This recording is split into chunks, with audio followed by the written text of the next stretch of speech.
Hello guys! Hello Capricorn! Welcome dito sa aking channel. Kapalaran 888. Welcome. Alamin natin kung anong messages, vibration, gabay energy para sa lahat. Capricorn, yung first card mo dito is Divine Guidance. Okay, Divine Guidance from Archangel Sandalphon. Dito sinasabi na yung mga Capricorn na medyo naguguluhan kayo sa kung ano yung mga gusto nyo sa buhay, 'di ba? Maraming confusion. Yung iba may trabaho na pero hindi masaya sa trabaho, may love life pero hindi masaya sa love life. Yung parang may emptiness yung pinagdadaanan nyo. So, dito sinasabi na sa linggong ito, may mga Capricorn na maghahanap ka talaga ng kung ano yung saysay ng buhay mo. Parang magtatanong ka sa linggong ito, bakit ba ako naandito sa mundong ibabaw? Okay? So, dito sinasabi na huwag tayong masyadong aggressive, impulsive sa linggong ito. I-consider mo yung mga alternative approach or alternative na paraan, like, 'di ba, sa buhay, kung anong nangyayari sa buhay mo sa ngayon. Marami kang gustong mangyari sa buhay mo, pero walang nangyayari. So, sinasabi sa'yo kung ano yung available sa ngayon, yun muna yung kailangan natin bigyan ng focus. Huwag nating hanapin yung wala, huwag tayong masyadong mag-expect ng outcome. Okay? Go with the flow lang.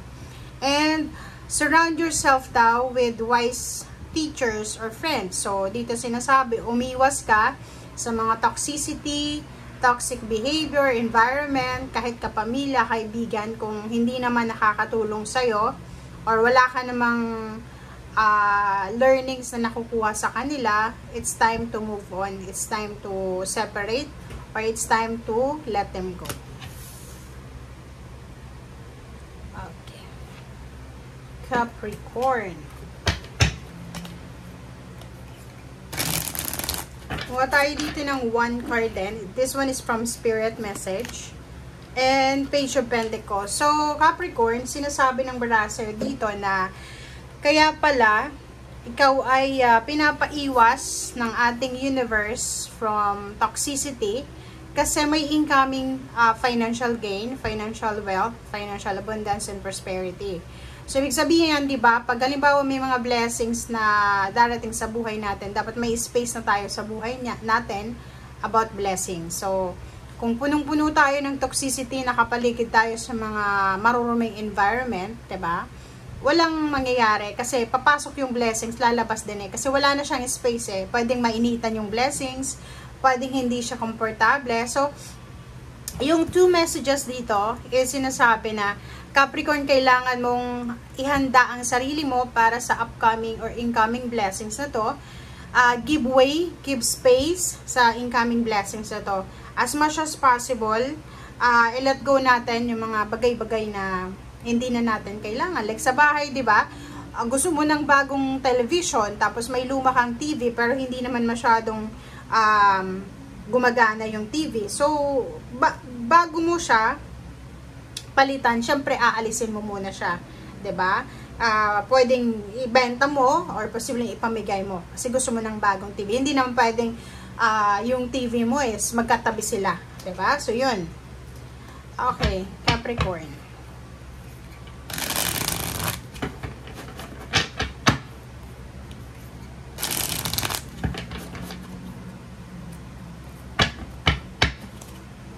Okay. First card natin is Magician, Capricorn. Four of Swords. Wow. Ten of Pentacles. Oh, it's a confirmation talaga, guys. Ang ganda ng baraha mo. So, Six of Pentacles. Okay, Capricorn. Yung first four cards mo dito is a manifestation ng future mo. So, hindi siya current, ha.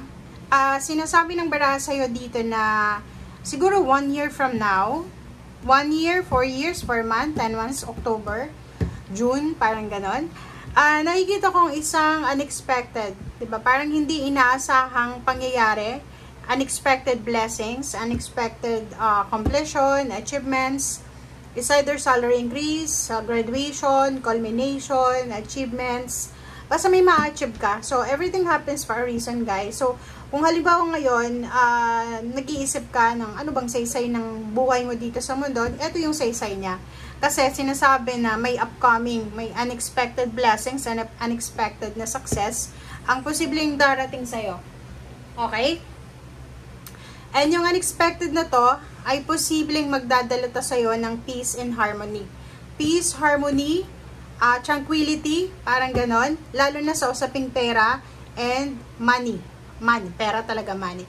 Pera and then emosyon.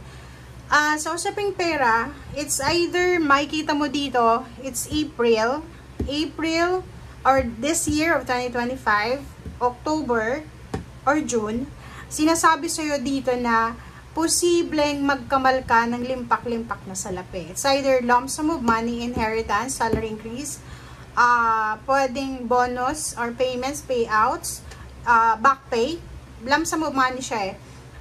Nakikita ko sir dito na hindi ka masyadong, especially for the month of June and October, or even April, starting April, sinasabi na may stability ka. Darating yung stability and balance mo sa usaping pera.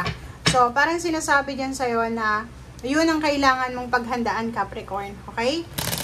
Umiwas ka sa pakikipag-associate sa mga negativity, sa mga negative na individual. Kasi, kung hindi mo masyadong nararamdaman, once na malapit ka, 'di ba? Pag malapit ka sa mga taong toxic, sa environment na toxic, ma-absorb mo yung negative energies nila and yung positive energy mo ay ma-absorb nila. So parang ikaw yung lugi niyan. Okay? Kasi magiging negative na yung buhay mo or ikaw mismo and sila ma-absorb nila yung positive energy mo. So medyo lalakas yung energy nila, lalo yung katawan nila, yung pakiramdam nila and emotion.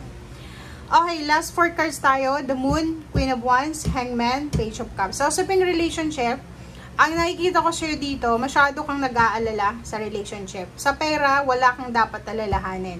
Sa emotion, yung emotion mo, may mga Capricorn dito na parang in a relationship siya for almost 5 years, 7 years, 4 years. And ngayon, siguro hindi ka na masaya. And sa ngayon, parang gusto mong gusto mong mag-cool off muna. Hindi naman sa hiwalay. Parang gusto mo munang maghiwalay kayo ng pansamantala. Yung parang cool off muna. Separate ways muna. Yung isa, papunta ng ibang lugar. Yung isa, mag-i-stay. Yung isa, parang ganon.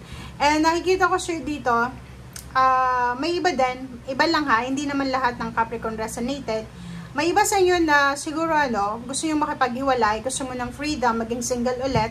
Kasi yung ex mo, or yung dati mong manliligaw ay nagpaparamdam na ulit. So, nakikita ko sa'yo dito, maraming mga chances ng new beginnings, magbabalikan na mag-asawa, mag-boyfriend, mag-girlfriend, magpapamilya. Okay? Thank you guys. Bye!